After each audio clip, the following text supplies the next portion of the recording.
New ইয়র্কে আগামী সপ্তাহে অনুষ্ঠিতব্য বাংলাদেশ রেমিট্যান্স ফেয়ার নিয়ে নানা অভিযোগের পাশাপাশি নানা প্রশ্ন উঠছে। আর এসব অভিযোগের প্রেক্ষিতে নিউ ইয়র্কের বৈষম্য বিরোধী ছাত্র আন্দোলনের পক্ষ থেকে রেমিট্যান্স ফেয়ারটি বর্জনের আহ্বান জানানো হয়েছে। এক সংবাদ সম্মেলনে এই আহ্বান জানানো হয়। বিস্তারিত রিপোর্টে। গত 12 এপ্রিল শনিবার সন্ধ্যায় জ্যাকসন হাইটসে আয়োজিত এক সংবাদ সম্মেলনে নিউ ইয়র্কে বাংলাদেশ রেমিট্যান্স ফেয়ার আয়োজনের নামে যুক্তরাষ্ট্রে আদম ও অর্থ পাচার সহ নানা অভিযোগ তুলে আগামী 19-20 এপ্রিলের রেমিট্যান্স মেলা বর্জনের জন্য প্রবাসীদের প্রতি আহ্বান জানানো হয়। Bangladesh US chamber of commerce and industry BUCCI এর ব্যানারে আয়োজিত মেলার মূল আয়োজক হচ্ছেন বিশ্বজিৎ সাহা। সংবাদ সম্মেলনে রেমিট্যান্স ফেয়ারে আমন্ত্রিত বাংলাদেশ ব্যাংকের গভর্নর সহ অন্যান্য ব্যাংকের এমডিদের যোগ না দেওয়ার অনুরোধ জানানোর পাশাপাশি বাংলাদেশের অন্তর্বর্তী সরকারের দৃষ্টি কামনা করেন নেতৃবৃন্দ। বাংলাদেশ ব্যাংকের গভর্নর প্রধান অতিথি হিসেবে এই মেলা উদ্বোধন করতে 18 এপ্রিল নিউ ইয়র্কে পৌঁছাবেন। এই মেলায় উপস্থিত থাকার কথা রয়েছে বাংলাদেশের সরকারি ও বেসরকারি ব্যাংক এবং আর্থিক প্রতিষ্ঠানের একঝাঁক চেয়ারম্যান, ব্যবস্থাপনা পরিচালক ও শীর্ষ কর্মকর্তা। এমন সংবাদে প্রবাসীদের মাঝে তীব্র প্রতিক্রিয়া সৃষ্টি হয়েছে। সচেতন প্রবাসী বাংলাদেশিরা ইতিমধ্যে এই প্রচেষ্টা রুখে দেওয়ার ঘোষণা দিয়েছে। আমাদের সামনে 19-20 তারিখে বা যারা এই প্রোগ্রামটা করছেন, আমি সংশ্লিষ্ট উপদেষ্টা থেকে শুরু করে সবাইকে আহ্বান জানাবো, আপনারা দয়া করে আমাদের এই নিউ ইয়র্কের যে ফেয়ারটা হতে যাচ্ছে এটাকে বয়কট করার দাবি এবং এখানকার পার্মানেন্ট মিশনের রাষ্ট্রদূত থেকে শুরু করে যারা সংশ্লিষ্ট, যারা গভর্নমেন্টের সাথে জড়িত, তারা অবশ্যই এই রেমিটেন্স যেই ফেয়ারটা হবে এটাকে বন্ধ করার জন্য আমাদের বৈষম্য আন্দোলনের পক্ষ থেকে আমরা এটাকে আহ্বান জানাচ্ছি। যে বাংলাদেশে যারা এখানে প্রতিষ্ঠিত, এখানে অনেক সংগঠন আছে, বাংলাদেশ সোসাইটি আছে, চেম্বার অফ কমার্স আছে, জ্যাকসন হাইটস বিজনেস অ্যাসোসিয়েশন আছে, তাদের মাধ্যমে এই রেমিটেন্স ফেয়ার করা যেতে পারে এবং এম্বাসির মাধ্যমে করা যেতে পারে। তো এই যে যে বিতর্কিত, তার মাধ্যমে এই প্রতিটি সরকারের সময় সে দোষী ছিল, সেই ফ্যাসিস্ট সরকার। আবার এখনো এই আমলেও এই পরিবর্তিত পরিস্থিতিতে এই দ্বিতীয় মুক্তিযুদ্ধের পরেও তাদের হাত তাহলে কত লম্বা, কারাই সাথে জড়িত। তো আমরা এটা দেখতে চাই, আমরা তদন্ত, আমি সাংবাদিক ভাইকে বলছি যে এরা কারা এর পিছনে জড়িত। আমরা আপনাদের সঙ্গে একাত্ম ঘোষণা করছি। আমরা কোনোভাবেই চাই না সেই ফ্যাসিস্ট লোকজন সেই অনুষ্ঠানটি করুক। আমরা সর্বাত্মকভাবে চেষ্টা করছি বাংলাদেশ ব্যাংকের গভর্নর যাতে এই অনুষ্ঠানে না আসে, অর্থ উপদেষ্টা যাতে না আসে। আমরা আশা করছি উনি আসবেন না। আবার উনি যদি আসেন তাহলে আমরা আমাদের সর্বাত্মক শক্তি দিয়ে সেটাকে প্রতিহত করার চেষ্টা করব।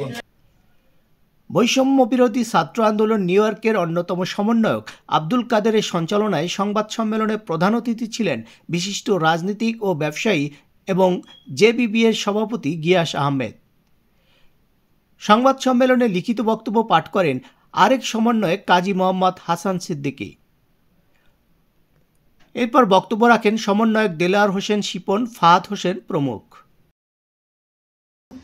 এই আপনার রেমিটেন্স মেলায় আমরা যারা ছাত্র এবং যারা আপনার নাগরিক, আমরা সবাই মিলে এটা প্রতিহত করব। আমি ব্যক্তিগতভাবে ছাত্রদেরকে নিয়ে এই আন্দোলনের সাথে আমি আপনাদের সঙ্গে আছি। আমরা ছাত্র জনতা যারা আছি, আমরা ঐক্যবদ্ধভাবে যদি এদের প্রতিহত করতে না পারি, এই ফ্যাসিবাদ আবারও মাথা চাড়া দিয়ে উঠবে। তো আমি আহ্বান করব, আমরা যারা এখানে আছি আমরা সবাই মিলে এটি প্রতিহত করব। পর্যন্ত কত অর্থ এটাতে খরচ হয়েছে, কত অর্থ বাংলাদেশ থেকে এসেছে এবং অর্থ কার কাছে গেছে, এরকম কোনো তথ্য আছে হওয়ার কথা। আমরা ডে ওয়ান এটা নিয়ে নিউজ করেছি দেশে এবং এখানে।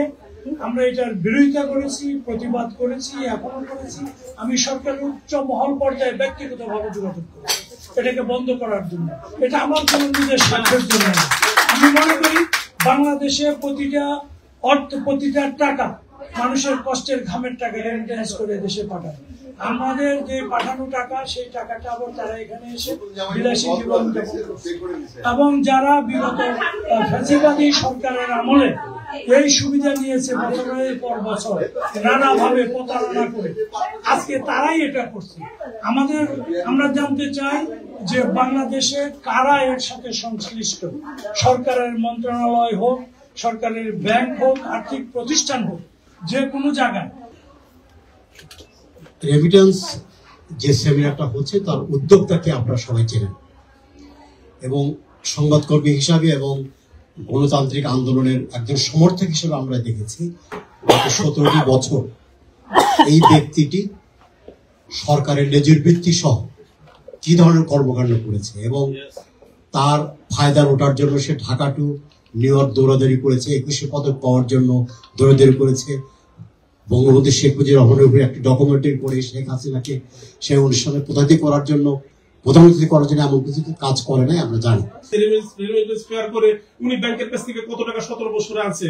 এই ডক্টর আতিউর রহমান, সে একজন বাটপার, সে বিলিয়ন ডলার সে পাচার করছে। কিভাবে পাচার করছে, ব্যাংক লুট করছে আমরা জানি।